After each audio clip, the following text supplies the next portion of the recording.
Entonces voy a comenzar por una introducción, digamos, al tema del sujeto. Nosotros en realidad tomamos el sujeto moderno fundamentalmente desde Kant, digamos, Hegel, Nietzsche y Benjamin. Pero es bien cierto que la noción de sujeto no es, contrariamente a lo que se suele pensar por allí, un monopolio. ¿Me escuchan bien por el micrófono? No es monopolio de la sola modernidad. Por pruebas, si necesitan alguna, Rodolfo Mondolfo escribió un texto ya clásico en los años 60 que se titula La comprensión del sujeto en la cultura antigua. Es decir, no es verdad que no hubiera sujeto en la antigüedad o que no hubiera sujeto, digamos, en la filosofía medieval. Lo que ocurre es que lo importante, digamos, son las gramáticas que articulan esa noción y que indudablemente varían, es decir, cómo se relaciona el sujeto con el mundo, cómo se relaciona el sujeto con religión, con política, con historia, cómo se articula con la acción, con la ética, con la sociedad. Eso es lo que esa red articulante es lo que va variando y podríamos llamarla con Palti, también con Wittgenstein y con muchos otros, gramática. Entonces, lo que varía con la modernidad no es que no hubiese sujeto antes, lo que varía es su gramática. Esa gramática es histórica, no es un a priori trascendental, ahistórico, es idéntica en todas las épocas, sino que varía como formación histórica. Y de alguna manera, a su vez, es histórica, encuadra, de alguna manera, enmarca. Foucault llamaba a esas gramáticas a priori históricos, para distinguirlo del a priori trascendental de Kant, es decir, no un a priori eterno, ahistórico, sino un a priori que se va modificando con la historia. Para dar un ejemplo que brinda Palti sobre la noción de gramática, nosotros tenemos, por ejemplo, el Dios cristiano, y podríamos hacer un ejercicio de imaginación concibiendo una discusión entre un cristiano medieval, digamos, y un cristiano moderno o contemporáneo, hablando con el mismo término, Dios. Indudablemente usan el mismo vocablo, digamos, usan el vocablo Dios, pero la gramática con la que están articulando ese término en su conversación es muy distinta en cada caso. Porque para el medieval esa noción, digamos, articula una forma del saber, una forma de la política teologizada, una forma de la moral y de la ética, que para el contemporáneo secularizado ya no puede ser la misma. Entonces, pareciera que están hablando de lo mismo, pero no están entendiendo lo mismo, porque aunque usen el mismo término, las gramáticas subyacentes son distintas. Entonces, lo que pasa con sujeto es ciertamente, digamos, hay un sujeto en la cultura antigua, y voy a volver sobre eso, pero lo que varía es, ustedes saben, sujeto viene del latín, no viene del griego, es una palabra que viene del sub, es muy importante, el sub, estar por debajo de, es decir, estar como fundante, subjectum, jectum es de yacer, entonces subjectum, digamos, viene de subyacer, de lo que subyace. Y ciertamente los antiguos tenían un sujeto, pero no entendían por el sujeto el fundamento, por lo subyacente, que ellos llamaban hipocaine, sino más bien el alma, es decir, lo que en griego se dice psique, o psique, como quieran pronunciar esa aquí. Entonces, digamos, cuando nosotros articulamos en la modernidad el sujeto a lo fundamental, a los fundamentos, estamos presuponiendo una determinada gramática. Que los antiguos, cuando concebían sujeto como alma, como lo que explica, con una cierta subjetividad, no lo estaban, sin embargo, concibiendo como una gramática del mundo, ni como un fundamento del mundo, ni como un fundamento del conocimiento.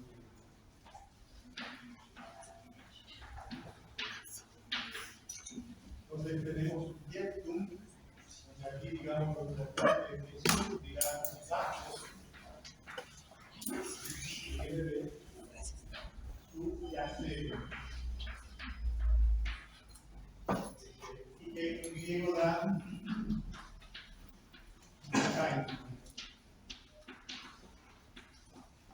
ustedes reconocerán el mismo tipo, digamos, de hipótesis que también significa datos. Es decir, desde el punto de vista del fundamento, de lo que subyace, sujetos y vocales.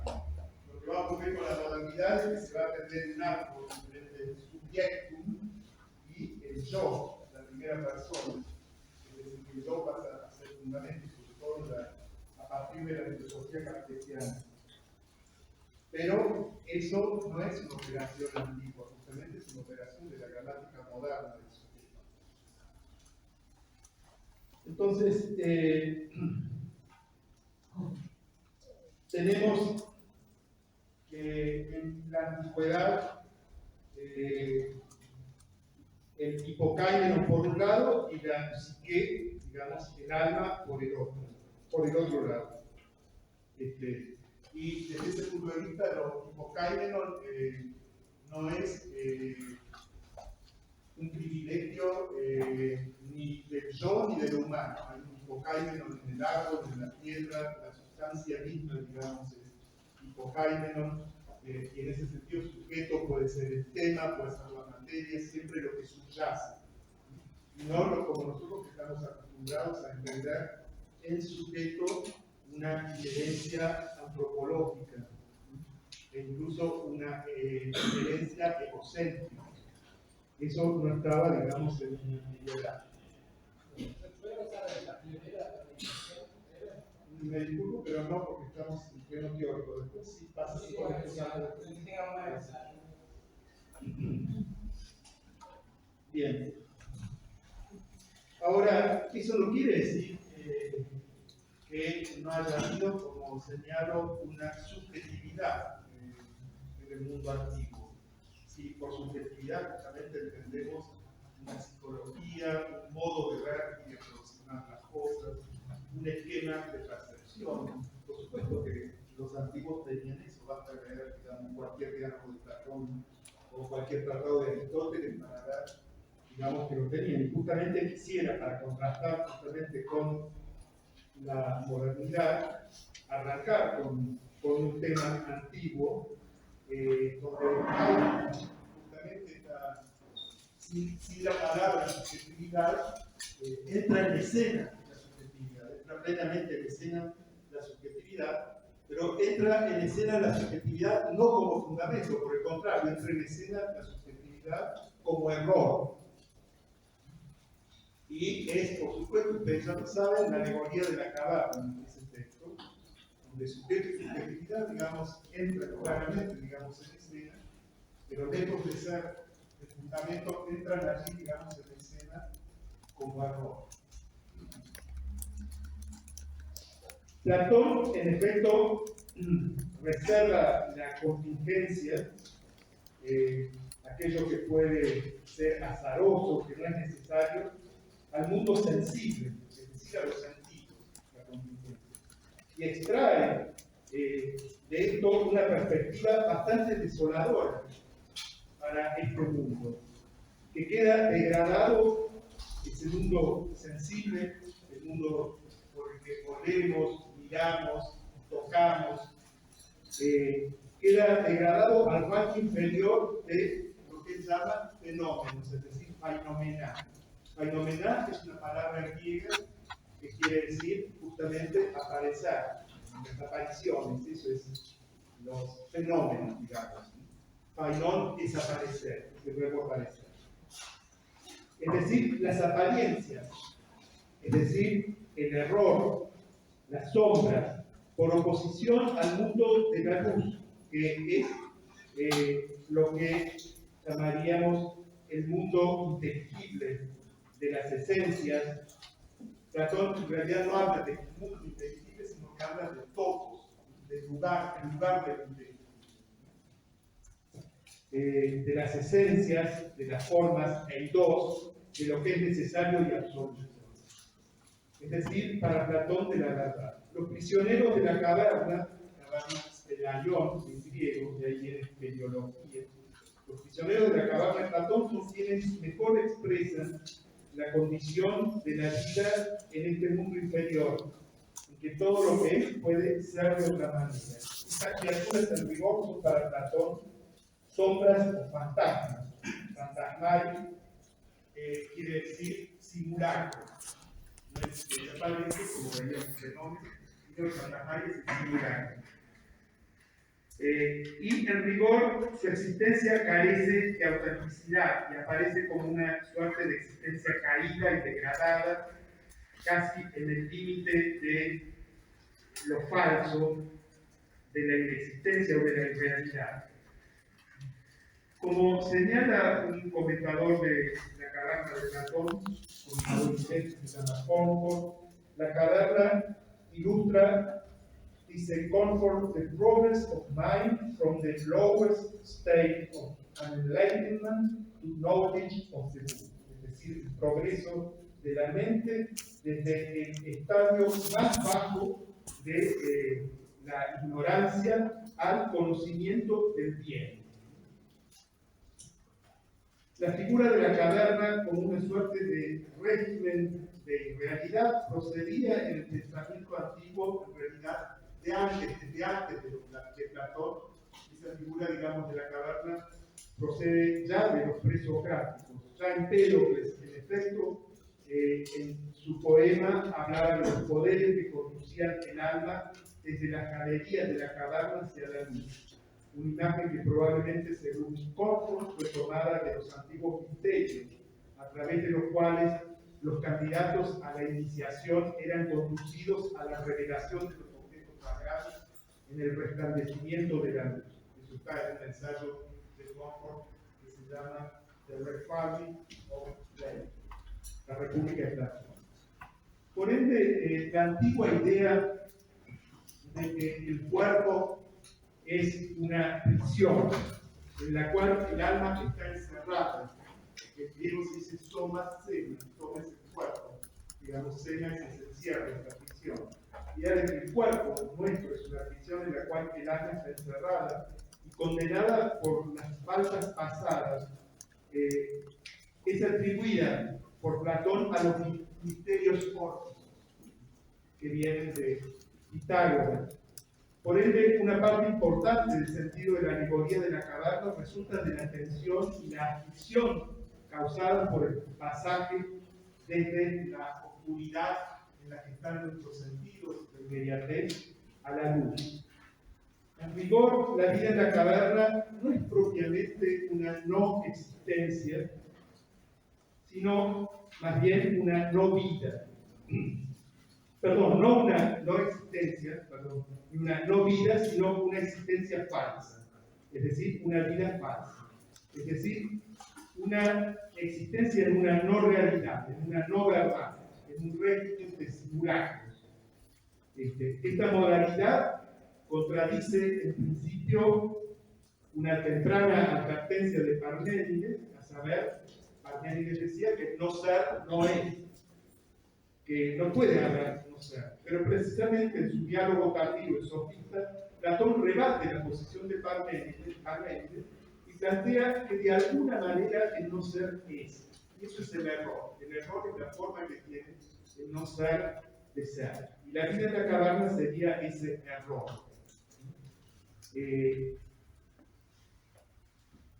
Platón plantea que la verdad misma, la aletheia, como se dice verdad en griego, solo es sostenible al precio del poder sostener la posibilidad del error, y que por ende este régimen de simulacro, alegorizado por la caverna, se vuelve como el negativo de la realidad. Es en verdad el negativo que hace posible en definitiva plantear el largo y tortuoso camino de la filosofía, no ya como una posesión del saber, sino como una amistad y un amor, filia del saber, es decir, un pasaje de la no verdad a la verdad.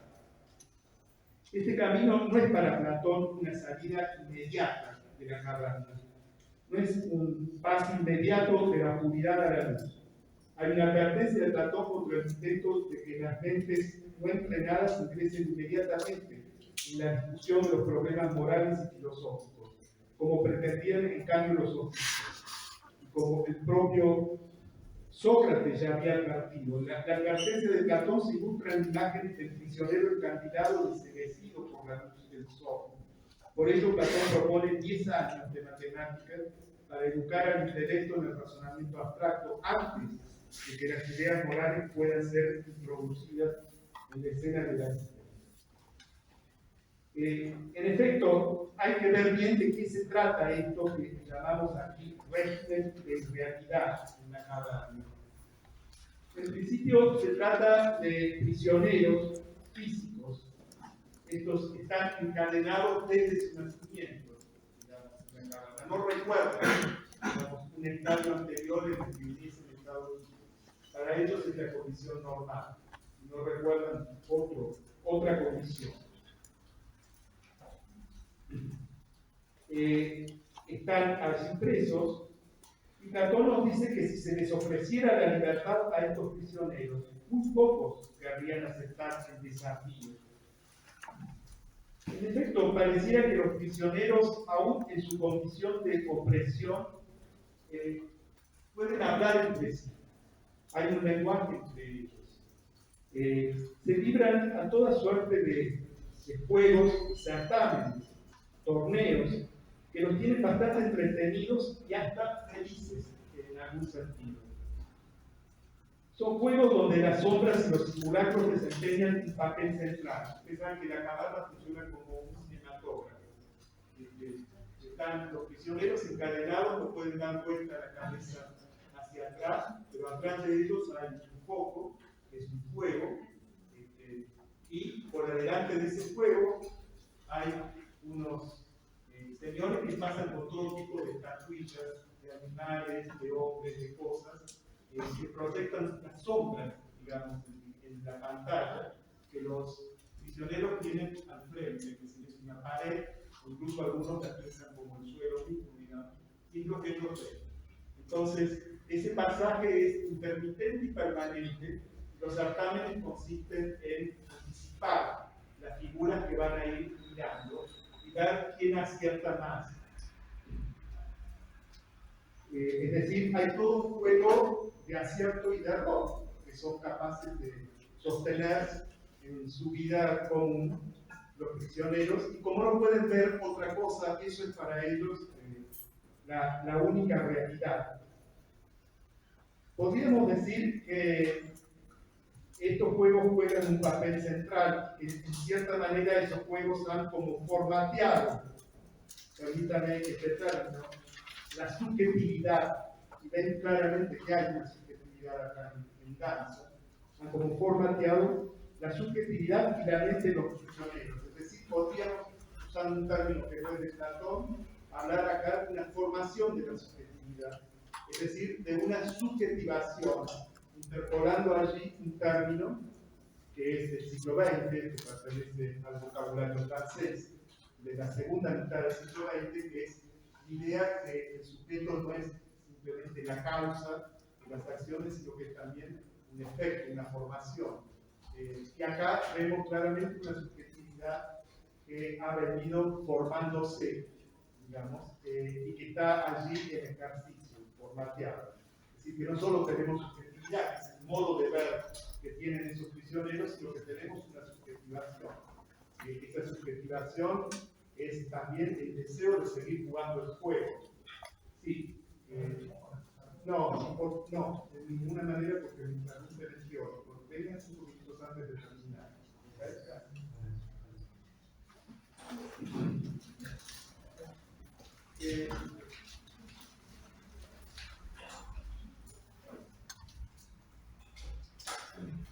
En este sentido, tanto habla Platón aquí sin nombrar la palabra de subjetivación, que en el diálogo que está en República, digamos, libro 7, que es donde aparece la alegoría de la caverna, Platón conjetura que si un prisionero se escapara de la caverna y luego de conocer el mundo de la luz y la verdad descendiera nuevamente a su vida anterior para liberar a sus congéneres, sería tajantemente rechazado por sus compañeros y hasta asesinado, paragonando así el destino final del mismo Sócrates entre sus conciudadanos atenienses. Es más, de hecho, un prisionero va a salir de la caverna, pero no sale por voluntad propia. Si ustedes leen atentamente esa alegoría, contrariamente a lo que se dice, que se escapa prisionero de la caverna, eso no es verdad. Ningún prisionero se escapa de la caverna. Hay un prisionero que es elegido, retenido por los guardianes, forzado a salir de la caverna. Y en todo el camino escabroso de ese ascenso, porque están como en una especie de sótano, una especie de cinematógrafo que funciona en un sótano, donde hay un largo camino, digamos, de ascenso que pasa por un primer estadio que es el fuego y luego a la natural. Ese cautivo se resiste y sufre, no se acostumbra a la libertad. Y en realidad todo lo que manifieste su deseo que hará es volver a la condición anterior. Entonces allí también tenemos en obra, digamos, una forma de la subjetivación, que luego los modernos, por ejemplo, en el siglo XVII y el siglo XVII y el siglo XVI llamaron servidumbre voluntaria. Por ejemplo, pienso en el tiempo de la Boétie, digamos, hay una suerte de deseo de estar, digamos, allí y de no moverse de esa inercia. Por ende, tenemos allí, digamos, dos formas del error que están en movimiento en la alegoría. Una tiene que ver con el contemplar y con la percepción, con el esquema de percepción, que es de tomar por realidad lo que no es sino proyección de sombras. Pero hay otro error que no es del tipo oscilante, el objeto observado y la contemplación primado por el ojo, sino que hay una forma de aceptar la servidumbre, digamos, que tiene que ver con la forma de vida. Y eso no es del orden de la contemplación, sino que es actitudinal, podríamos decir, es precomprensivo. Ellos no saben que están presos y hay como una adhesión inconsciente, precomprensiva, digamos, no apofántica, sino precomprensiva a esa condición. No la pueden denunciar porque son inconscientes, digamos, de esa condición y de ese deseo de estar sometidos.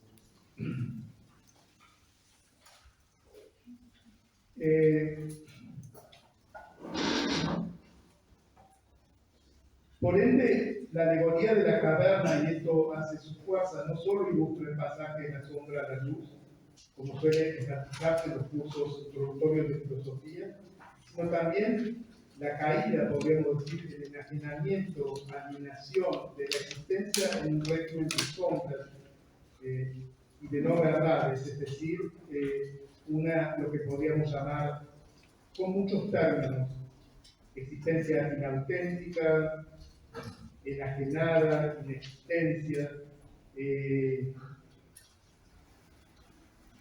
modo que estas últimas no son mera negación, digamos, de la existencia, sino una suerte de negativo de la existencia. Y lo que es sorprendente y al mismo tiempo profundo en la alegoría de la caverna es el temprano divorcio que establece Platón entre la felicidad y la libertad, anticipando figuras contemporáneas propias del fetichismo de la mercancía, de la sociedad de consumo, o meramente de las sociedades de masas, que se ilustran en la literatura moderna, por ejemplo, en los siglos XIX y XX, por autores como Tocqueville, que hablaba del despotismo blando, despotismo, digamos, aceptado, casi querido, Dostoyevsky, en La leyenda del inquisidor, José Ingenieros, en El hombre mediocre, Orwell, en 1985, Ortega y Gasset en La rebelión de las masas, Aldous Huxley en El mundo feliz, Freud en El malestar de la cultura, desde luego Marx, digamos, en el Capital, en su análisis del libro 1 sobre el fetichismo, y Heidegger del tiempo, a partir de su figura de la Caixa y de las manos, de la C, la despersonalización o desubjetivación. Entonces vemos que no solo hay en Platón, digamos, un planteo de la subjetividad y de la subjetivación, sino en cierto modo también un planteo de lo que podríamos llamar desubjetivación, en la medida en que ese formateo, digamos, de la existencia conlleva, digamos, una negación de su propia libertad.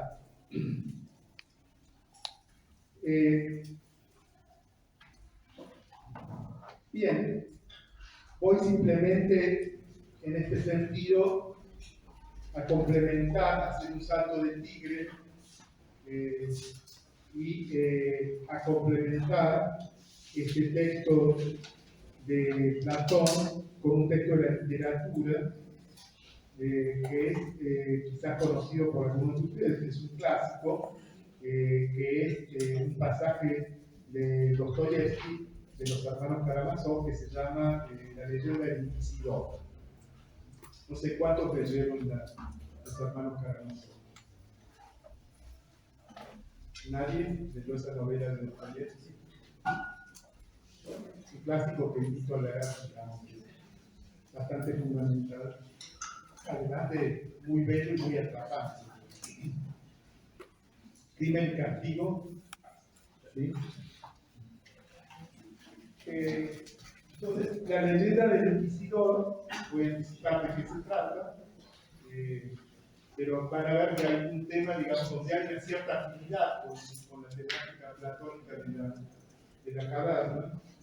Entonces nosotros estamos planteando ciertos saltos de tigre, quizás anacrónicos, mostrando cierto paso comunicante, pero también ciertos puntos de ruptura, digamos, en la gramática.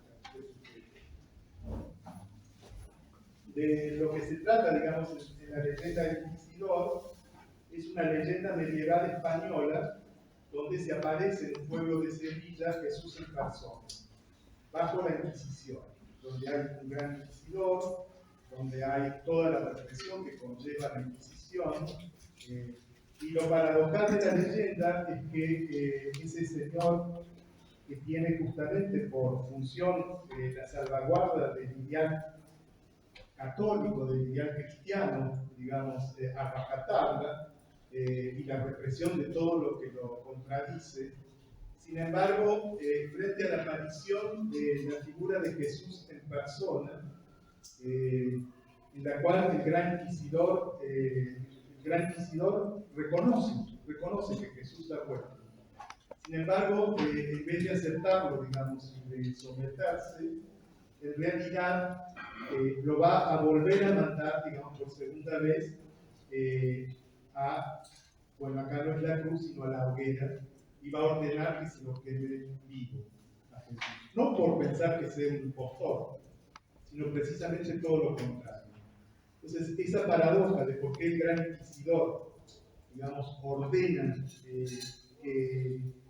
la condena de Jesús, que aparece por segunda vez, es el tema de la leyenda del inquisidor. Poco antes de ser condenado, el inquisidor lo pone preso a Jesús y lo lleva a una celda y lo va a visitar antes de su condena, antes que incluso Jesús sepa que va a ser condenado, lo va a visitar. Por supuesto que Jesús, por ser hijo de Dios, ya lo sabe, pero el inquisidor lo va a visitar y sostiene un diálogo con Jesús.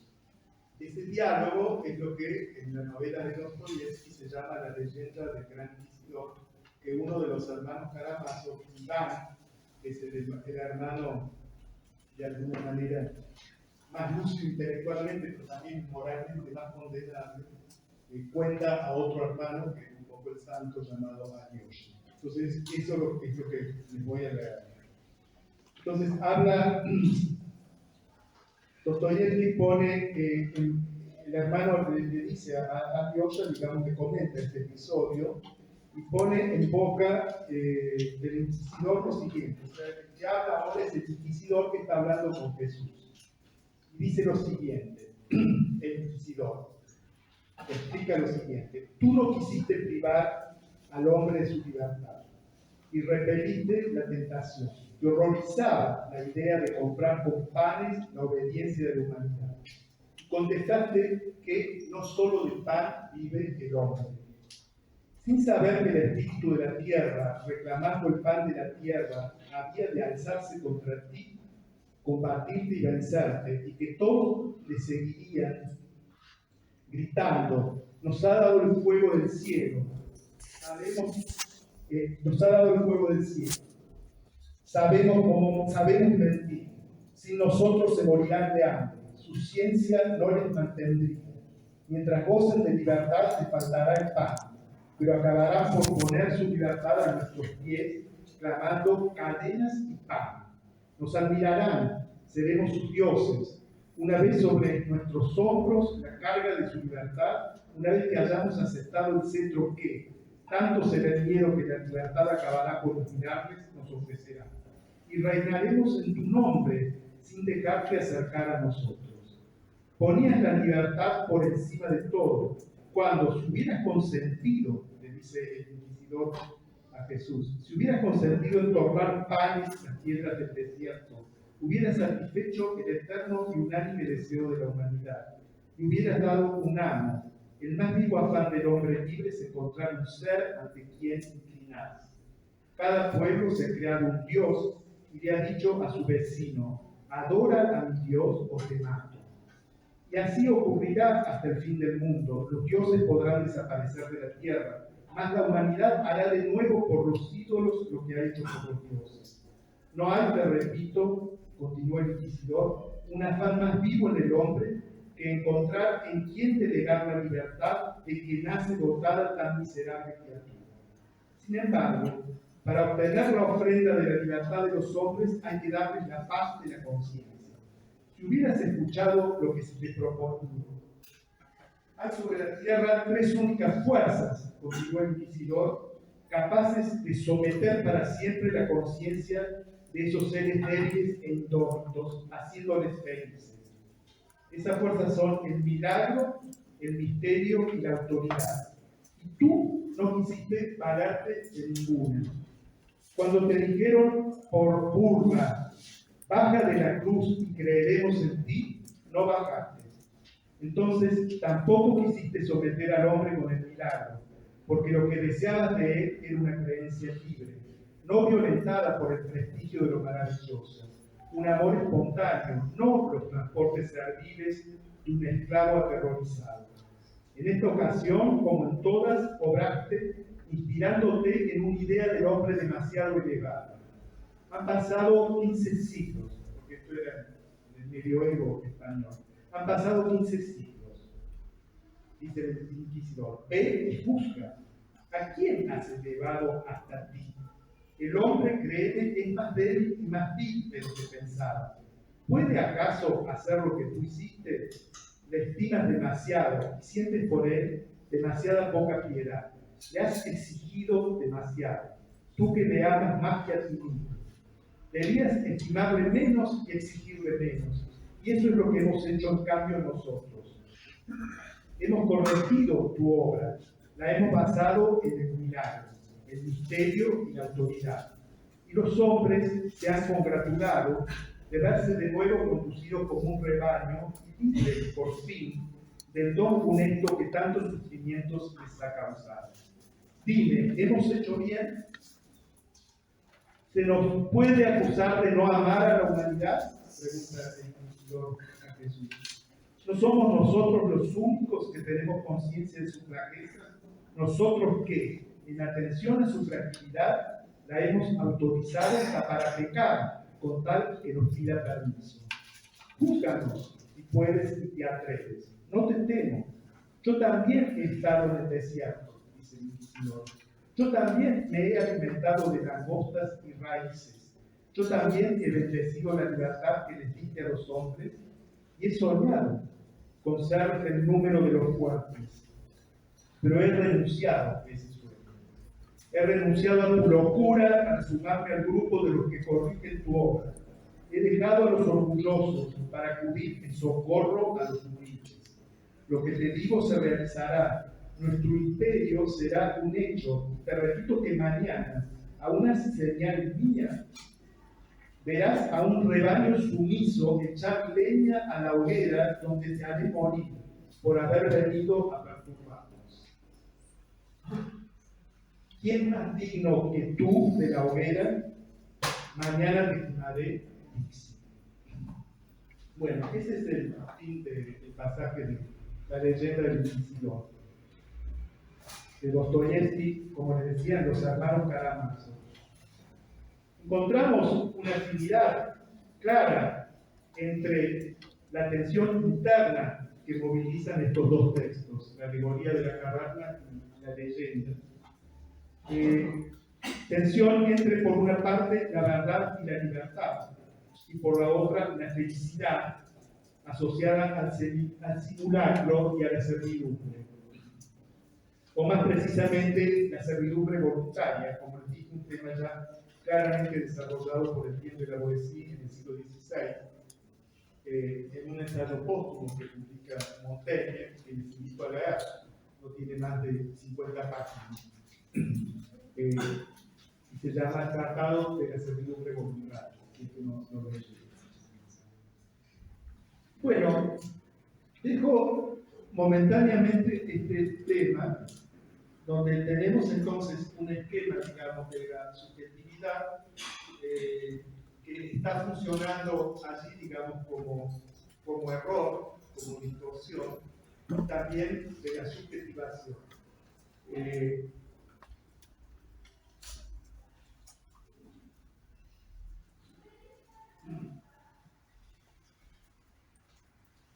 Habíamos partido del tema ontológico, es decir, la contingencia, ¿verdad? Se nos antojó como eso que llamamos lo real, lo necesario, incluso lo inexistencial.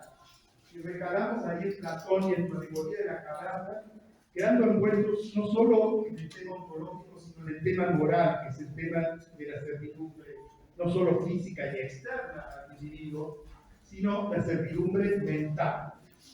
Servidumbre mental, es decir, prisiones mentales, porque lo importante de la caverna no es solo la cadena física, sino la prisión mental. Una expresión prisión mental que recién aparece en el siglo XX, del lado de la Escuela de los Anales en Francia, pero que ya podemos aplicar, sin embargo, aquí. Las prisiones mentales para los historiadores de esa escuela son los esquemas, las normas, las pautas que de alguna manera forman la subjetividad de los individuos de modo inconsciente, es decir, la subjetivación. Entonces, esta prisión mental que Platón pone aquí en movimiento pone de manifiesto ese tema moral.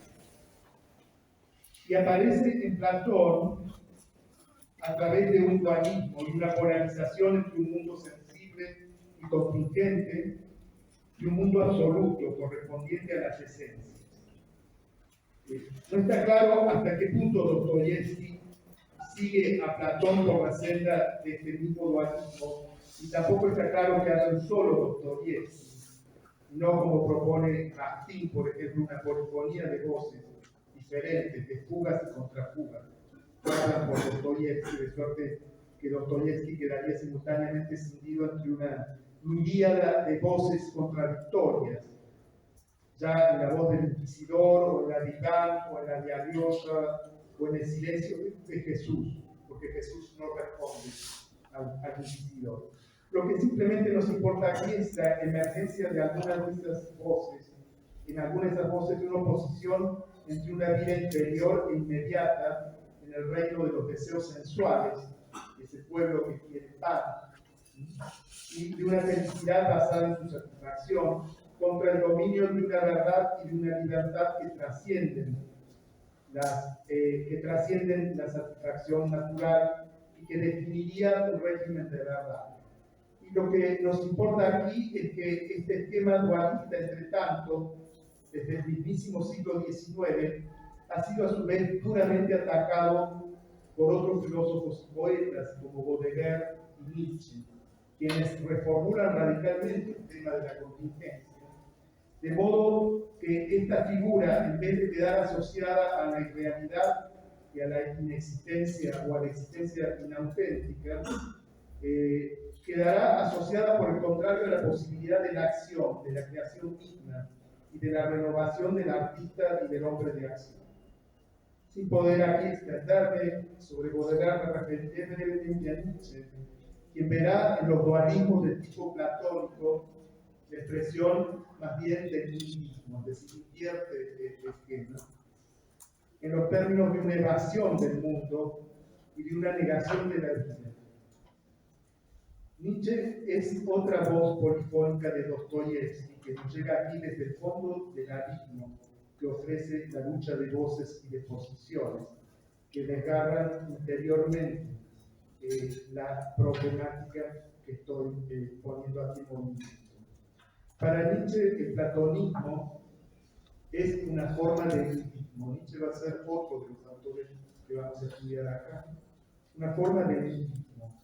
Si hay nihilismo cuando la voluntad establece relación con la nada, es decir, cuando quiero la nada, aparecen sin embargo en Nietzsche diferentes formas de nihilismo.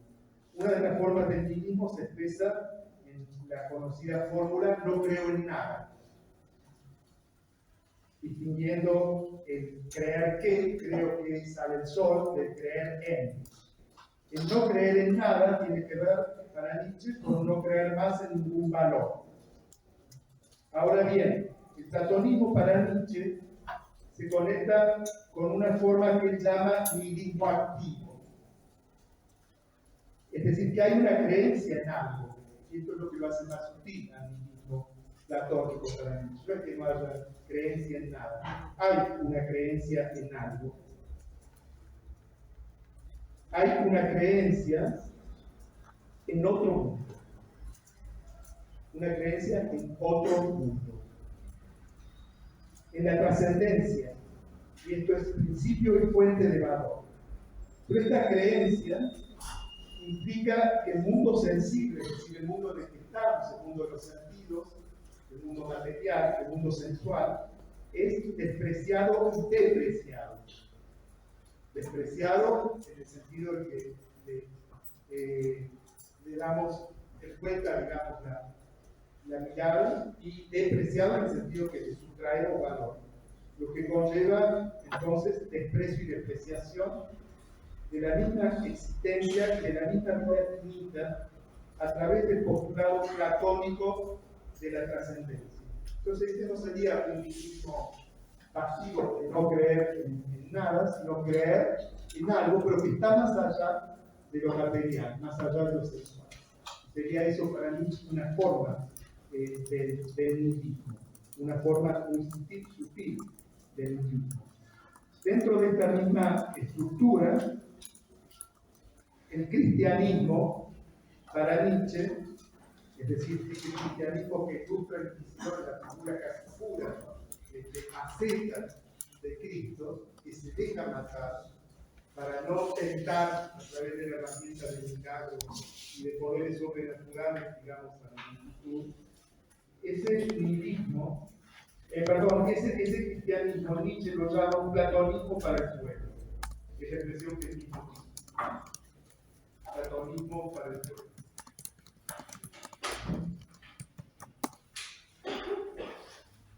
Por lo que veríamos un vaso comunicante entre la leyenda del Inquisidor y la alegoría de la cabana. Para Nietzsche, desde Platón, la filosofía ha sido una desvalorización del mundo en el que estamos y existimos.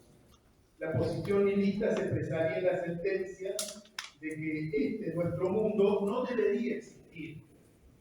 Es decir, este mundo en el que vivimos es para el platonismo un error, sino el error. En el discurso del nihilista, según Nietzsche, lo real concreto es despreciado y la voluntad pasa a depender de esta negación de sí mismo. En el mundo trascendente, por su parte, no hay ni pasión para ello, no hay ni pasión, ni dolor, ni contingencia, sino que soy eterno. Pero esta eternidad es para Nietzsche como la nada misma, es decir, como la muerte misma. Los valores verdaderos de esta trascendencia serían entonces escondidamente, sin enunciarse, sin explicitarse, la nada y la muerte. Nietzsche interpreta entonces la filosofía de Platón como una preparación para la muerte. La segunda fórmula del nihilismo activo en Nietzsche corresponde a la declaración de Iván Karamazov en la novela de Dostoyevsky, la misma que le leí.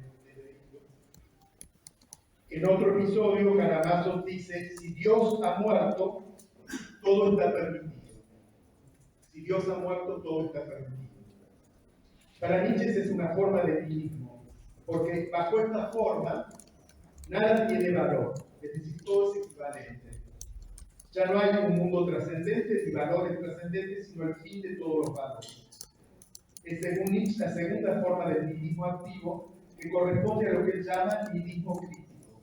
Nietzsche comparte con este nihilismo la destrucción de los valores, pero denuncia en él su efectividad para afirmar y para crear nuevos valores, que es en cambio lo que según él había que hacer, es decir, para operar una transvaloración.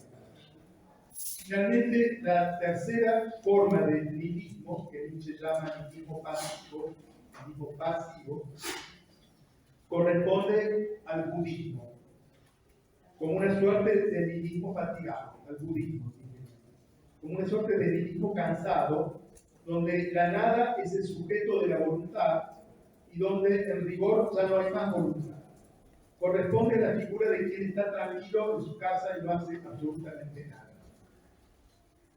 Una especie de nirvana de la tranquilidad. Si en la primera forma, la platónica, se cree en la nada, y si en la segunda fórmula, la crítica, no se cree en nada, en la tercera fórmula, que sería esta, no se cree, simplemente no se cree. Corresponde a una tranquilidad lindante con la ausencia de todo deseo y de todo querer. Corresponde también a lo que Schopenhauer señala en el mundo como voluntad y representación, digamos, del fin de todo querer, una especie de tranquilidad. Corresponde a la fórmula: estamos demasiado cansados, incluso para morir. Estamos demasiado cansados, incluso para morir. Bien, sin desarrollar aquí y entrar en el detalle de estos planteos cristianos, nos interesa en cambio destacar algo que ustedes ya habrán advertido: un desmontaje de la caverna que queda asociado a una evasión del mundo existente y a su depreciación. Podríamos pensar si realmente se aplica eso o no a Platón, porque en rigor el prisionero que forzado a evadirse de la caverna, sin embargo, vuelve a la caverna, y esto es lo misterioso de Platón.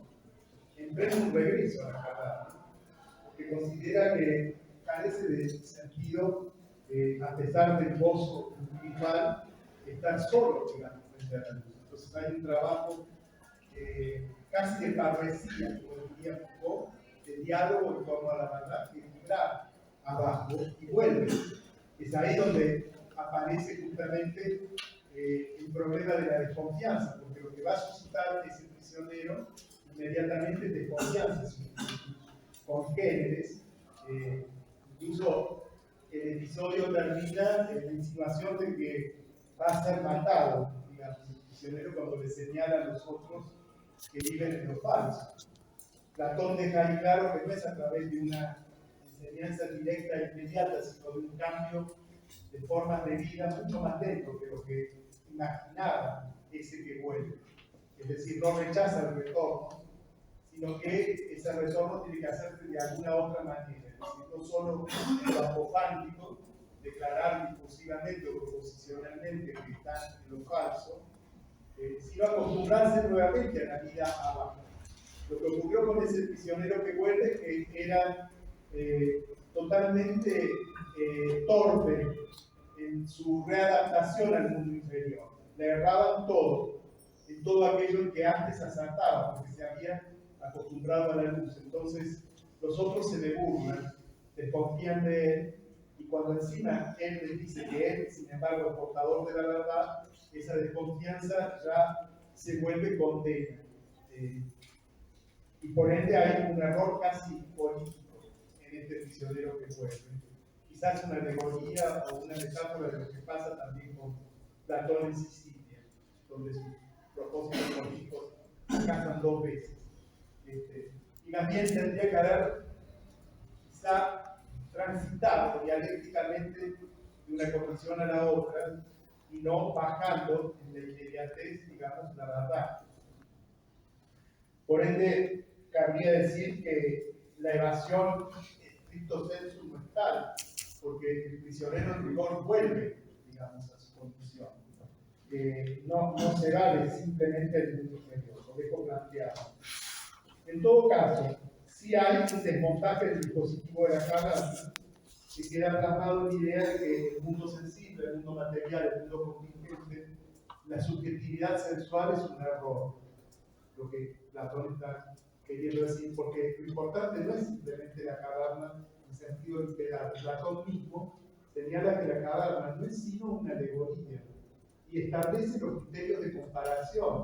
Es una alegoría del mundo en el cual nosotros estamos. Entonces Platón va a comparar, digamos, la caverna a nuestra condición en el mundo natural. Nosotros mismos estamos en esa condición de prisioneros. Entonces, el fuego, digamos, que sirve de proyector, en este caso, digamos, es la luz natural. Bueno, las sombras que los prisioneros ven son todas las impresiones sensuales que nosotros tenemos. Árboles, ríos, reflejos, todo lo que nosotros vemos al aire libre, que pensamos como lo real, en realidad son los simulacros que los prisioneros ven. Es decir, que estamos en esa misma condición. Y ahí extrae la fuerza de la caverna como una síntesis alegórica de nuestra propia ontología en el presente. Es decir, nosotros vivimos como prisioneros. Es muy fuerte lo que Platón señala aquí. Ahí Platón queda cristalizado como un filósofo de la crisis. Es decir, nosotros estamos en crisis. Estamos en crisis. Nuestro conocimiento está en crisis. Todo lo que nosotros damos por cierto es falso y es error. Y en definitiva hace falta un largo camino difícil, escabroso, digamos, hacia la verdad que queda ilustrada por la luz del sol, digamos, en la alegoría de Platón.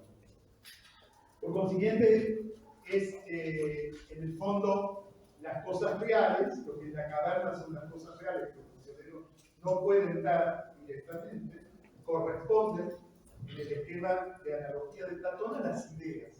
Hay 2, a la forma, que no son tampoco perceptibles a través de los sentidos de forma inmediata, sino que el acceso a las ideas conlleva una lenta y larga preparación.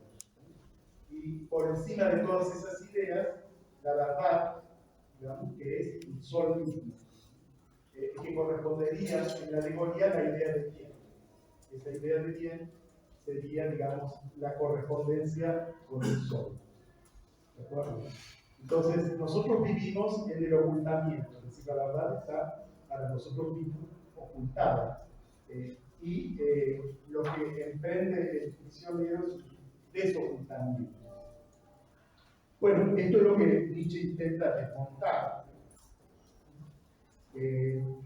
Y podemos decir que para Nietzsche el dejar la vida sensual, el dejar la vida material, el dejar la vida concreta y tornarse, digamos, hacia las abstracciones de las ideas es adquirir otra forma de subjetivación, sería otra forma muy sutil de prisión mental, que es la que, por ejemplo, pone la religión, que hace evadirse del mundo material tras creencias, digamos, abstractas, y la persona que vive en esa condición, en realidad, estaría ella misma, digamos, en una suerte de prisión mental. Pero no acá como Platón causada por lo sensual, sino que la prisión mental estaría causada por todas las creencias sagradas, digamos, en las que estaría envuelta esta persona. ¿Sí? A mí también me parece que es importante. Yo le creo a otra materia relacionada con esto. Me pegó bastante una frase, bueno, ya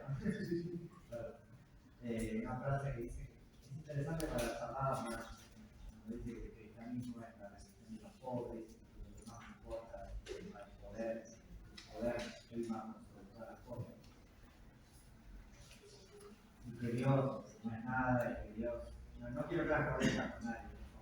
Simplemente que Dios no es nada, y que Dios jamás, bueno, lo que hace es una persona por eso.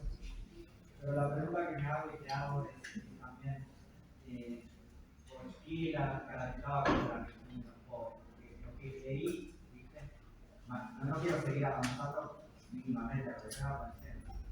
Es como que los pobres, como que critica a Dios en el sentido de que el cristianismo solo se enfoca en los pobres, en los necesitados, que no es más abarcar. Es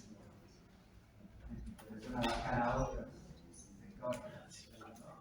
Y está bueno que dijiste el tema de la capacidad del mundo que vivimos, pero en realidad es el mundo actual.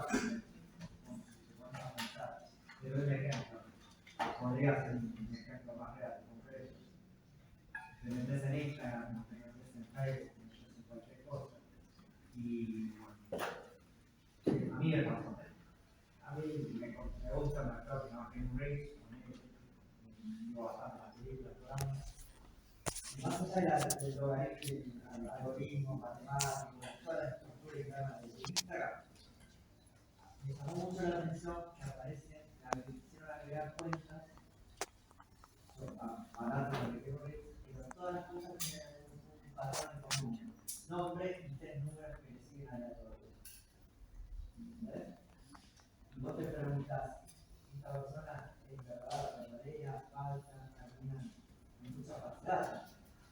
¿Entendés? Vos te preguntás, ¿con quién estás hablando? No sé, me parece que por ahí.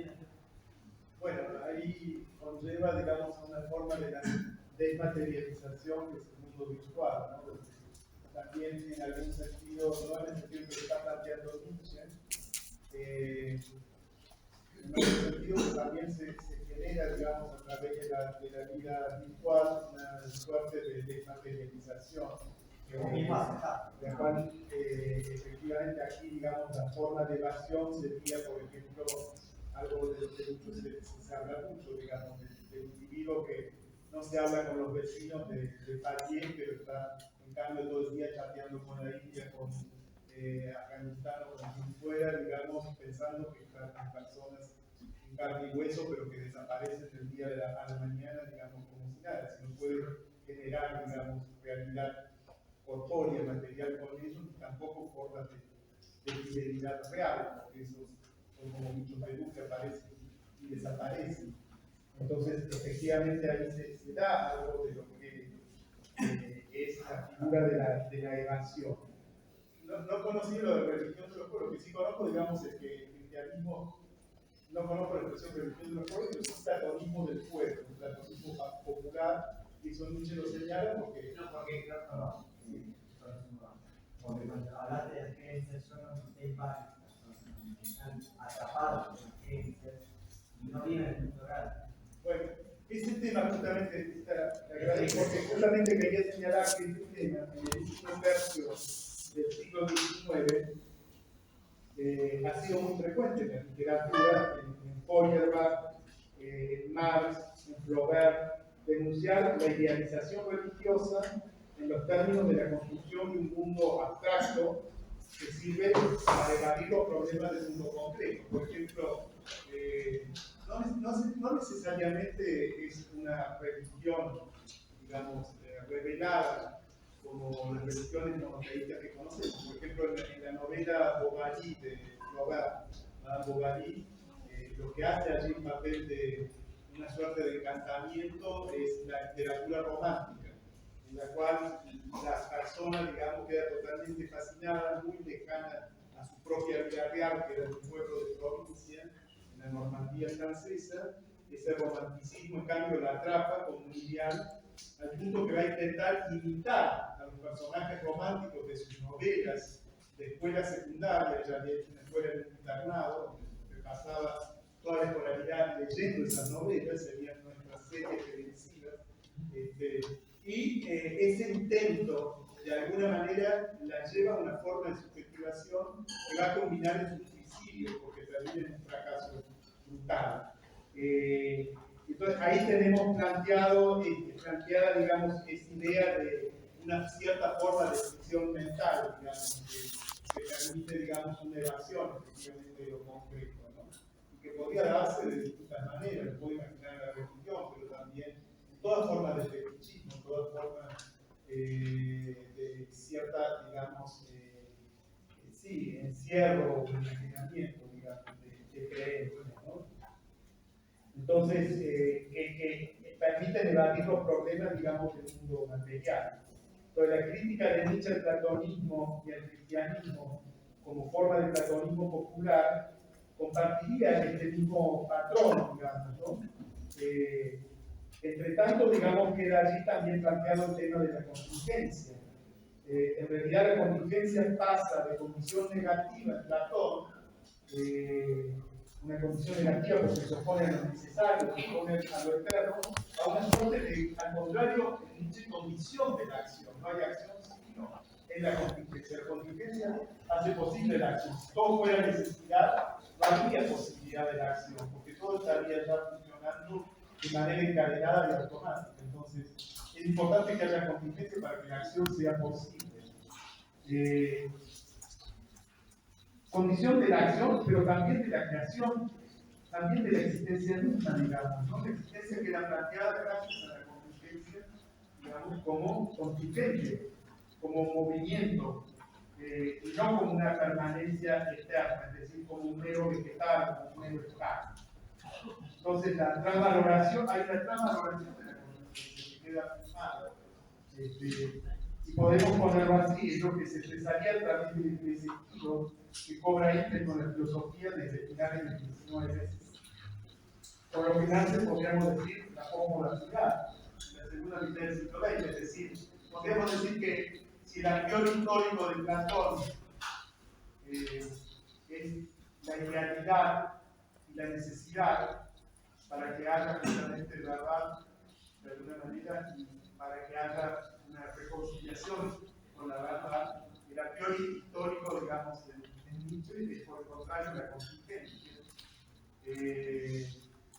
Justamente el hecho de que las cosas están totalmente sometidas a un flujo permanente de accidentes, y es esa contingencia que hace posible también el perecer mismo, es decir, la finitud, digamos, en lo cual justamente nos afirmamos, ¿no?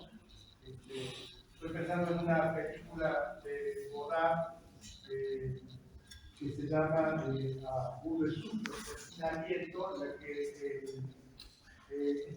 uno de los protagonistas, un escritor que aparece en una conferencia de prensa, le preguntan los periodistas que está allá en su identidad qué es lo que él desea, si él desea la inmortalidad. Los periodistas, ustedes saben que la Academia Francesa se llama la Academia de los Inmortales, a la academia. Lo que preguntan es el escritor si desea la inmortalidad, y la respuesta es: yo quiero ser inmortal y después morir. Quiero ser inmortal y después morir. Eso resume esa forma de la contingencia posmoderna, en la que en realidad la inmortalidad es simplemente un resplandor pasajero, un placer de vida, digamos, una inmortalidad reconocida en la vida fugaz, ser inmortal de acuerdo y después morir. No es la inmortalidad de idea platónica, de eternidad, sino sería una inmortalidad autocontradictoria, que es la inmortalidad y luego morir, ¿no? Estaría resumiendo ese valor de la contingencia. Entonces, he hecho este pequeño ejercicio para mostrarles lo que es un cambio de gramática en relación a la subjetividad, como una subjetividad que aparece como error. Finalmente, se da cuenta, digamos, que el error pasa a ser una condición. En este sentido, podríamos seguir incursionando, digamos, en ello y ver cómo muchos de los temas antiguos quedan considerados en clave de lo no virtuoso o lo vicioso. La modernidad los transforma también en planta baja de la construcción, del conocimiento. Por ejemplo, ustedes en ciencia política están muy familiarizados quizás con la literatura de Kirchner, Albert Kirchner, o me equivoco. ¿Dice algo Albert Kirchner? Digamos, el que escribe, digamos, sobre pasiones e intereses, donde él señala que las pasiones que eran justamente una relación en el mundo antiguo, porque distorsionaban y alojaban al hombre de la virtud, las pasiones. Era lo que el asceta tenía que rehuir, está expresado en la figura del cuerpo como visión del alma. Sin embargo, ¿qué es lo que hace la modernidad con las pasiones? Coloca las pasiones en la planta baja de la construcción teórica. No solo la pasión deja de ser el vicio de la política, sino que toda política va a tener que componerse con las pasiones. Y la política que no se componga con las pasiones corre el riesgo de fracasar rotundamente. Entonces, todas las construcciones políticas modernas, desde Maquiavelo a esta parte, que ustedes lo saben bien, han tenido que hacerse cargo de las pasiones. Las pasiones es el dato con el que hay que contar y construir a partir de las pasiones humanas. Por eso el italiano Remo Bodei, cuando habla de Spinoza, lo define como una geometría de las pasiones. Sin embargo, las pasiones en el mundo antiguo eran también consideradas como un peligro. Y había de alguna manera que domesticarlas a través de la virtud. Está esa tensión entre pasión y virtud.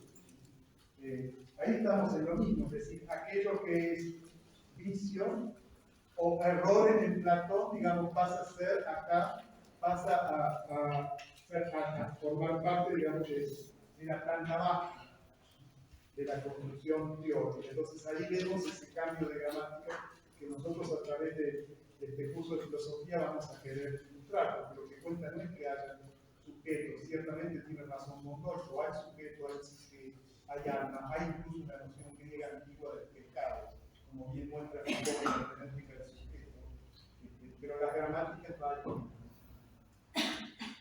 Entonces, lo mismo ocurre con la contingencia. Pero algo de eso también ya nos enseñaba, digamos, Descartes. Digamos, la subjetividad, que es error en Platón.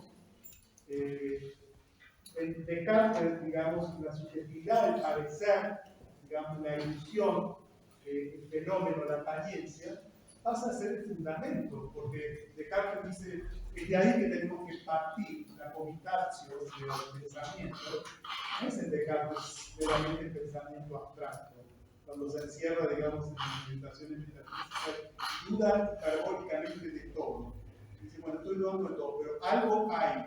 Y es que, en definitiva, estoy teniendo, quizás no sean verdades, pero estoy teniendo ilusiones. Eso nadie se lo puede negar. Y esas ilusiones las tengo, o sea, que siento calor, siento. Alguien me diga si es real, si hay un foco, si hay una fuente, si hay una causalidad, puedo dudar de mi cuerpo, pero que siento, siento. Caminar, camino, siento calor, siento, digamos, ¿no? Entonces, hay algo que es verdadero, y es esa misma subjetividad, y la coloca en la planta baja, eso se llama pensamiento, cómico, que después se va a llamar conciencia. Pues vean la transformación. Lo que en la antigüedad colocaba, digamos, como una fuente de error, los antiguos Descartes lo coloca acá como pensamiento, cogitación, y dice, bueno, eso es lo que queda sustraído, digamos, a la duda, y va a ser el fundamento del cual voy a partir, mi propia subjetividad. Entonces el sujeto pasa allí, es decir, la psique, el alma pasa allí de ser una fuente, digamos, de desviación, como los prisioneros de la caverna, a ser en realidad hipocaimen, es decir, el fundamento mismo, sujeto en el sentido de sujeto. Se da una operación por la cual el alma pasa a ser sujeto, pasa a ser hipocaimen. Y eso Descartes inaugura, digamos, ese paso, que luego lo va a llevar a través del razonamiento, nuevamente, digamos, por la senda de la causalidad, a Dios, a restablecer la verdad, etc. Pero el punto de partida ha sido la misma alma, es decir, el código. Cosa que para un griego no podía ser. tenía que partir de una realidad, por eso digamos las ideas. En el caso de Platón, el alma para ser real tiene que elevarse a las ideas, de alguna manera, y solo son las ideas las que pueden fundamentar, no el movimiento de la subjetividad. Bueno, con esto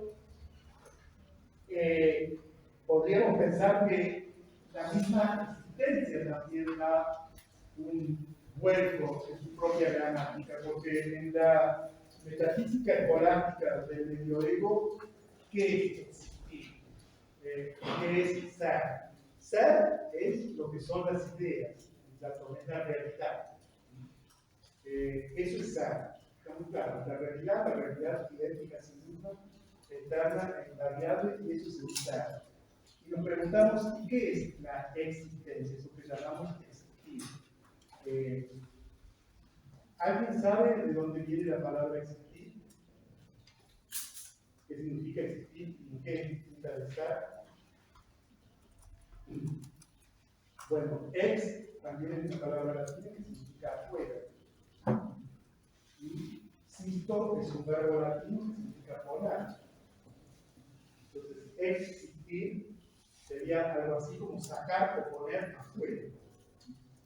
En definitiva, ¿afuera de qué se va a preguntar? ¿Qué tiene que ver eso? ¿Qué tiene eso que ver con lo que definitivamente entendemos de existir? Bueno, que los griegos pensaban que por una parte tenemos las esencias, como por ejemplo el triángulo, como polígono de 3 lados, pero si yo dibujo acá un triángulo,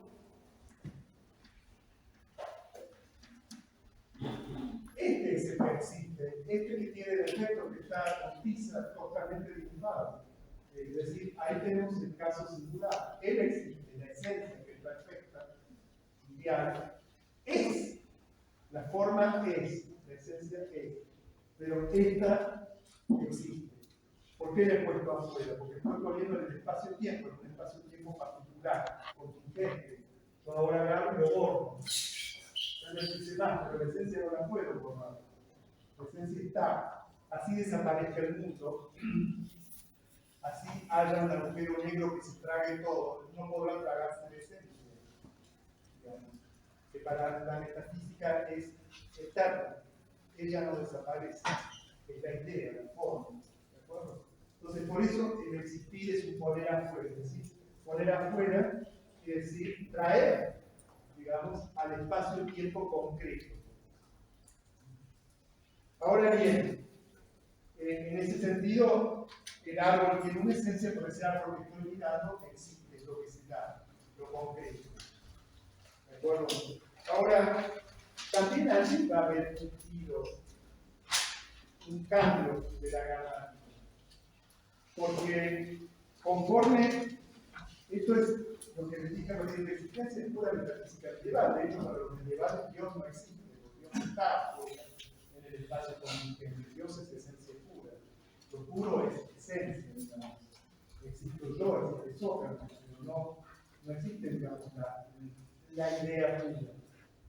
Ahora bien, precisamente, conforme a la modernidad, cuando se da este paso de que la subjetividad tiene la planta baja, hay un cambio en la noción misma de existencia. Porque ahora, digamos, cuando Descartes declara, pienso, existo, pienso, soy, pienso, existo. La existencia allí no queda asociada al mero estar del triángulo concreto, no se da ya en la forma de la oposición entre la actualitas y la esencia, sino que ahora la existencia es la reflexividad de aquello que se descubre a sí mismo existiendo.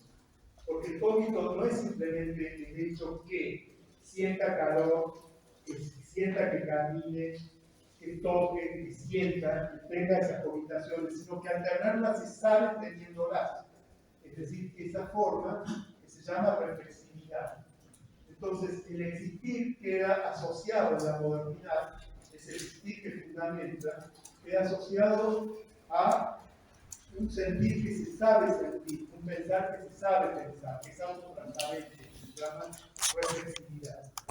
ya no es el mero estable, digamos. En el fondo, la existencia pasa ahora del lado de la reflexividad. Y esto va a traer enlazado todo el tema de una percepción que se sabe, digamos, a sí misma.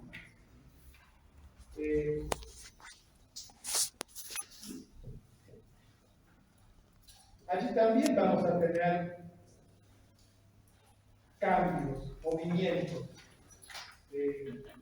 porque esa reflexividad del código que inaugura Descartes es suficiente para el existir, está moderada según el ojo que sabe que ve, verdadero o es de otro orden.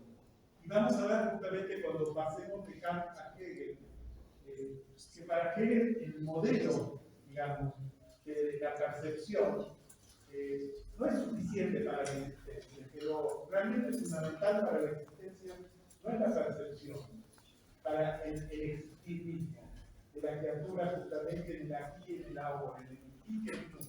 No es ni, digamos, ni la mera actualidad de la silla o del triángulo, ni tampoco el ojo, la percepción, sino el deseo, que Hegel llama justamente Begierden. Ese Begierden va a ser ahora la columna vertebral del existir. Es el deseo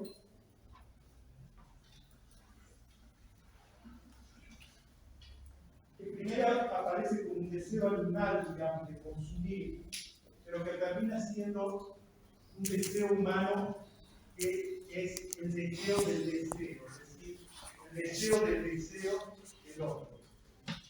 Nosotros lo conocemos en la forma del amor, la forma más clara y evidente que el amor en el fondo no es simplemente deseo del deseo del otro, sino deseo del otro. Si me dieran al otro inerte, digamos, como un mero sometido, ya no me interesaría. Lo que yo deseo es ese deseo. Deseo poseer el deseo del otro, es decir, que el otro me desee. Y eso lo vemos claramente en Hegel. Lo ve Hegel en la fenomenología de la física que vamos a estudiar aquí, donde justamente el existir pasa a definirse a partir del deseo del otro y del deseo del otro. Es decir, es a través de la otredad, finalmente, no del modelo del ojo perceptivo en el campo sujeto-objeto existo, como el de Descartes, sino a partir de la lucha por el deseo del otro, de la lucha que se establece con el otro. Ustedes conocerán como el tema del reconocimiento, la dialéctica del amo y del esclavo. Entonces aquí Hegel inaugura algo fundamental en el existir, donde ya no es meramente la actualidad y donde ya no es meramente la reflexividad, porque también tenemos reflexividad en la percepción, sino es otra forma de la reflexividad ligada al deseo en relación a otro yo, es decir, a una entidad que es un semejante pero que es otro. Y allí aparece una forma de la subjetivación, digamos, la existencia entonces ahí es movimiento, es lucha, no es simple estar ya afuera, sino que es moverse para conquistar justamente el deseo del otro, es estar lanzado hacia la conquista del deseo del otro, digamos, es lo que es salirse afuera de sí mismo. Entonces, esa existencia se vuelve ahora precisamente ese deseo del otro. Nosotros conocemos con esta forma de lex latino, digamos, otros términos que son interesantes y que tienen algo también en común con la existencia. Un término que conocemos es el de experiencia, que casi quiere decir lo mismo, porque ex también es su salida afuera. Y el segundo término que compone la palabra viene de peina, que quiere decir umbral. Entonces, experiencia es como un traspasar un umbral, es moverse. ¿No? Experiencia quiere decir traspasar un umbral. no es una experiencia del laboratorio, de la contemplación del objeto, sino que es un moverse en sí mismo hacia el traspaso de un umbral. Entonces, ahí tenemos, digamos, un tema enfático del romanticismo, que es el moverse del sujeto en el existir mismo, que se plasma enteramente en Hegel. Entonces, lo que es interesante, bajo estas formas, es que uno claramente, digamos, podría, al no quedar la existencia ligada a la magneton, o sea, a la percepción, y quedar, digamos, del lado del movimiento, del ímpetu, del deseo de reconocimiento, entonces quiere decir que podría haber tranquilamente, digamos, criaturas que podrían muy bien estar vivas, pero hasta el punto de estar vegetando, que podrían estar perfectamente inexistiendo. Y es lo que pasaría, por ejemplo, con esos prisioneros de la cabaña, o lo que pasaría cuando nos gana la inercia. Y eso es lo que ocurre con el tema de la caída en el siglo XX. Es decir, la idea de que el hombre perfectamente, digamos, puede caer en formas, digamos, de inautenticidad. Y es un tema mayor de la filosofía de Heidegger, en la que la subjetivación lo lleva a ciertas formas en las que deja de correr por sí mismo, digamos, ¿no? Y termina simplemente en una repetición. Es el tema que aparece muy claramente en la sociedad de masas, el tema de la masificación, que yo les señalé a través de ciertos autores, como Hegel, la rebelión de las masas, donde hablan no de la masa como una multitud de muchos compactos, a la que estamos acostumbrados en el lenguaje corriente, sino la masa en el sentido del individuo masificado, es decir, la masa de uno. Ortega coloca allí un tema que viene en el 30, que ya Heidegger había teorizado en el 27, que es la masa de uno. Es decir, uno puede ser masa sin necesidad de ver a otro, simplemente por la conducta reconocida. Y ahí aparece la idea del individuo masa. Ese individuo masa sería en algún punto alguien que, en el sentido enfático de existir, de luchar, de moverse, no existe en un punto, porque ha dejado en algún punto de aspirar. Es lo que ya no aspira, sino que simplemente de alguna manera vegeta. Ese sería lo que, por otra parte, Heidegger ilustra en el sentido de das Mann, una sola que literalmente no es hombre, no confunda, hombre en alemán, digamos, es Mann, Mensch. Esto, digamos, sería hombre. Pero Mann es C. Entonces, das Mann, sustantivado, la sustantiva significa el C, o lo C. Una central de la obra de Heidegger que se entiende. ¿Qué significa el C? Bueno, hablo así porque así se habla, compro así porque así se compra, me visto así porque así se viste, digo esto porque así se dice. Ese sentido del C sería el individuo masificado. Que Heidegger lo coloca en un régimen de inautenticidad. Que de alguna manera corresponde a aquel que ya recibe, digamos, las normas, las pautas, actúa como debe actuarse, sigue roles de definitiva, y en ese sentido no está aspirando ya, sino que está en un régimen de simulacro, como así ingenieros también, que es un gran anticipador de Ortega y de Heidegger, solo que por venir de un país periférico no es muy nombrado en Europa, con un libro fundamental de 1913 que se llama El hombre mediocre. El hombre mediocre es un libro central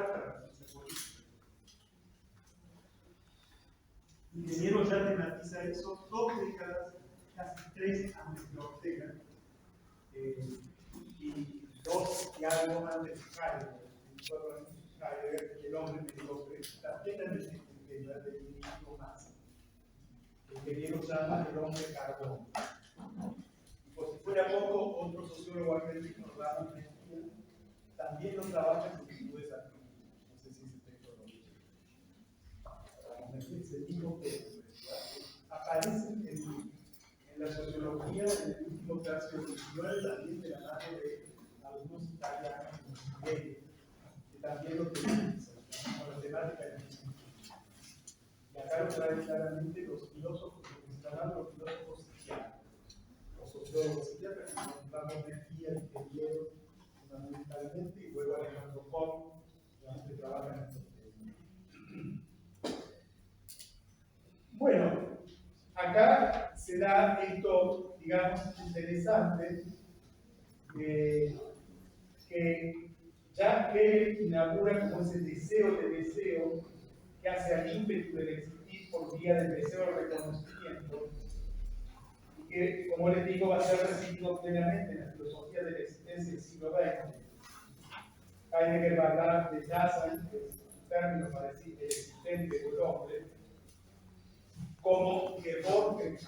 Geborgenheit quiere decir lanzamiento, es un lanzarse hacia adelante. Werfen es lanzar, estar arrojado, lanzado. Esto quiere decir no solo estar arrojado en el mundo, sino estar lanzado delante de sí mismo, tener siempre al yo por delante de sí mismo. Mientras el yo vive, no está acabado, siempre está arrojado hacia adelante, siempre está en instancia de realizarse. Es decir, existir es tener siempre posibilidades delante de él. Aún un prisionero que no puede moverse mientras existe tiene posibilidades delante de sí. Y cuando muere ya no tiene ninguna posibilidad. Precisamente para Heidegger la muerte es el fin de todas las posibilidades. Pero increíblemente, a su vez, la muerte es para él la posibilidad más cierta. Es decir, que lo que la criatura finita siempre tiene por delante, en definitiva, es la muerte, como su posibilidad más cierta. Pero es ese test de la muerte lo que le hace, y poder verla de alguna manera, digamos, poder considerarla lo que le hace ser auténtico, liberarse de ese ser, y pensar qué es lo que él quiere por sí mismo. Bueno, para culminar, ya que estamos con la literatura, les voy a leer un último párrafo de otro autor, esta vez contemporáneo, que es un autor vivo, inglés, no sé si lo leyeron, que se llama McEwan. ¿Es que lo leyó McEwan? Bueno, la literatura es siempre muy interesante para la filosofía, para toda la ciencia política, ¿no? Les recomiendo leer literatura, porque además digamos, a veces la literatura que se sale peor, e ilustra mucho. Lo que les voy a leer de McEwan es algo, un pasaje donde justamente ilustra en una novela que se llama Amsterdam, que es la historia de un periodista, su amiga, digamos, cómo de alguna manera uno puede hacer algo que Descartes no había previsto, porque para Descartes cuando yo descubro mi existencia existo, ya no la puedo poner en duda. La existencia es indubitable. Descartes no llega a imaginar formas de subjetivación que de alguna manera podrían poner vía subjetivación en duda mi propia existencia. Que yo pudiera dudar de mi existencia, eso para Descartes, digamos, una vez que me siento pensando, me siento que existo, no puedo dudar de mi existencia. Pues el siglo XX descubre formas en las que podrías dudar de tu propia existencia. Justamente. Y es eso mismo que ya tiene que ver con un concepto de existencia que Descartes no tenía, que es esta existencia dinámica, agonal, que corre, digamos, detrás de sí mismo, que está aspirando, esa existencia aspirativa, digamos, que claramente puedo caer en momentos de depresión, de trauma, lo que fuera, donde no reconozco ninguna aspiración, que es lo que Nietzsche denuncia como nihilismo pasivo, donde no es que quiera la nada, simplemente no quiero nada. Y ahí es donde aparece esta patología de la inexistencia. Bueno, acá citó McEwan. Dice, aquella mañana Durante un paréntesis de calma nada habitual en su jornada, Vernon Halliday volvió a saltar el pensamiento de que tal vez no existía. Lo tengamos visto. Volvió a saltar el pensamiento de que tal vez no existía. Por espacio de 30 ininterrumpidos segundos, había estado sentado en su mesa, palpándose suavemente la cabeza con las yemas de los dedos, sobremanera preocupado. Desde su llegada, 2 horas antes, había hablado por separado e intensamente con 40 personas. No solo ha hablado, en todos los casos, salvo en 2, había decidido, dado prioridad, delegado, elegido o brindado una opinión que sin duda había sido tomada por una orden. Pero tal ejercicio de autoridad no había agudizado su sentido de sí. Como solía sucederle normalmente, en lugar de ello, le había dejado una sensación de estar como inmensamente diluido, de no ser sino la suma de toda la gente que le había estado escuchando, y de que, una vez solo, no era nada en absoluto. Cuando en soledad intentaba acceder a un pensamiento, no encontraba a nadie que lo pensara. Su silla estaba vacía, y él se hallaba sutilmente disuelto por todo el edificio, desde la sección de Economía y Finanzas de la 6ª plana, donde estaba a punto de intervenir para evitar el despido de una redactora con muchos años en la casa y pésima ortografía. En los fugaces momentos del día en que se quedaba solo, se apagaba la luz, y la oscuridad que sobrevenía entonces no envolvía o infortunaba a nadie en concreto. Vernon carecía incluso de la certidumbre de que tal ausencia fuera la suya. Este sentido de inexistencia se había ido acrecentando desde la incineración de Moore. Se estaba convirtiendo en algo inherente a él. La noche anterior se había despertado junto a su mujer dormida y había tenido que tocarse la cara para asegurarse de que seguía siendo un ente físico. Si Vernon hubiera llevado aparte en la cantina a alguno de sus redactores, les hubiera confiado lo que le pasaba, se habría llevado un buen susto de su falta de sorpresa. Era notorio que era un hombre sin rasgos muy marcados, sin defectos ni virtudes, un hombre que no existía totalmente. Dentro de la profesión, Vernon era considerado y respetado como un ser esencialmente anodino. Últimamente había caído en la cuenta de que estaba aprendiendo a convivir con su inexistencia. No podía llorar mucho tiempo la muerte de algo, él mismo que ya no podía recordar cada día. Bueno, ese es el fragmento que les quería señalar para que veamos, digamos, el giro que cobra allí, digamos, como una vida rutinaria, donde ya no encuentra una aspiración, donde ya no encuentra nada, digamos, por lo que luchar, termina montándose, digamos, a lo que todos saben, dar órdenes, digamos, arreglar, que a una rutina termina dando la sensación de que no hay. ¿No? Compárese eso, por ejemplo, con El Fausto de Goethe, donde ya en el 19, una novela que escribe durante toda su vida, desde joven hasta que es viejo, a los 12 años, en realidad 3, y donde hay una frase clave, cuando ustedes saben que Fausto justamente es Fausto, porque pasa de un lugar en el altillo, digamos, de una suerte de embarazo, donde experimentaba en alquimia y en química, tentado por Mefisto, pasa de tener experiencias de laboratorio a tener experiencias reales, abajo, digamos, dotado y munido de poderes especiales para atravesar experiencias, no ser el viejo de larga barba.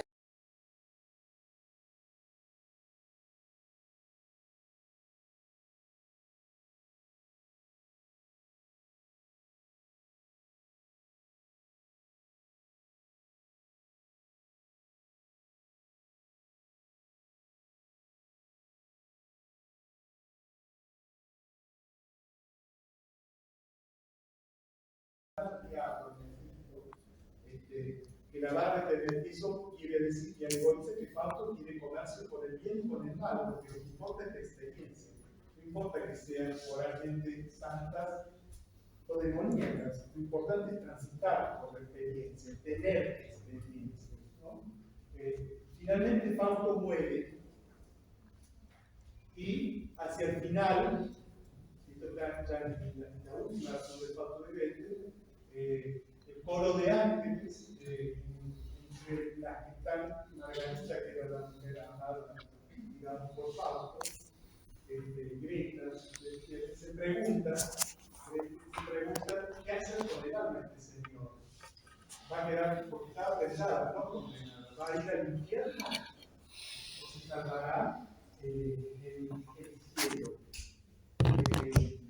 Y allí una voz vibra, digamos, en esa reunión del coro de ángeles que dice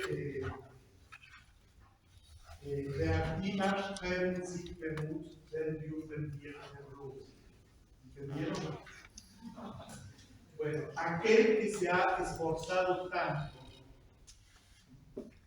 es esforzarse, siempre, aquel que siempre se ha esforzado tanto, der niemand werden sich vermut, aquel que se ha esforzado tanto a sí mismo, ¿cómo no habremos de salvar?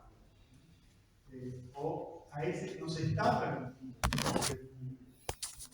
Aquel que se ha esforzado tanto, a ese nos está permitido, diciendo Santo, redimirlo. Porque eso está escuchando un tema de la modernidad, que es ese ímpetu dinámico de la existencia del esforzarse, de la actividad, que es el sufrir que existe, es decir, el aspirar con esfuerzo. Aquel que ha aspirado con esfuerzo, aún si puede el bien más, ¿cómo no habríamos de redimir? Y en esa duda culmina el Fausto de Goethe. Queda la duda, no dice que va a ir al cielo, tampoco dice que va a ir al infierno, queda la pregunta hecha.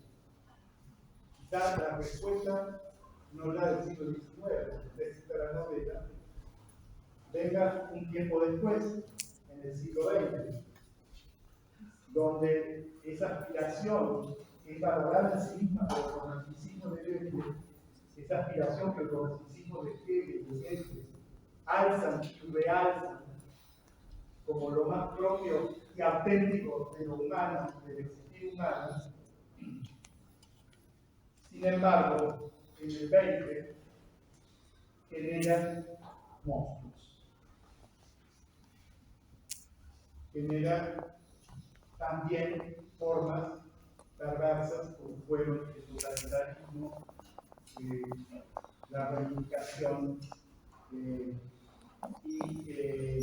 todas las formas que hemos conocido, digamos, en el siglo XX y que nos hablan más bien de una caída, donde ya no basta castigar por la actividad.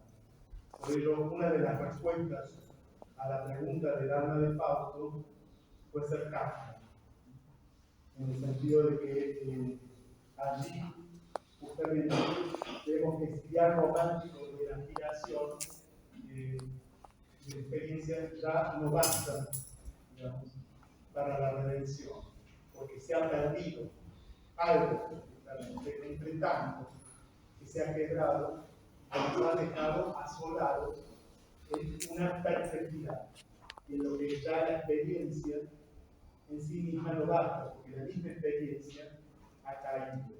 Y esa es la perspectiva en la que nos une el siglo XX. Nosotros vamos a terminar estudiando esa forma de explicación, les vamos a hacer frente a través de la filosofía de Walter Benjamin, que va a terminar este curso, donde vamos a estudiar a Benjamin, a Kafka, el tema del totalitarismo,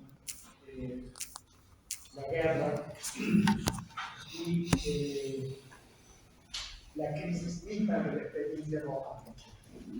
Entonces, ya para terminar, voy a leer un fragmento no de novela, sino un poema muy breve que Hannah Arendt dedica a Walter Benjamin en 1942, es decir, 2 años después del suicidio de Walter Benjamin en la frontera estadounidense. Volverá algún día el crepúsculo de la tarde, desde las estrellas caerá noche. Yacerán nuestros miembros extendidos en las cercanías, en las lejanías.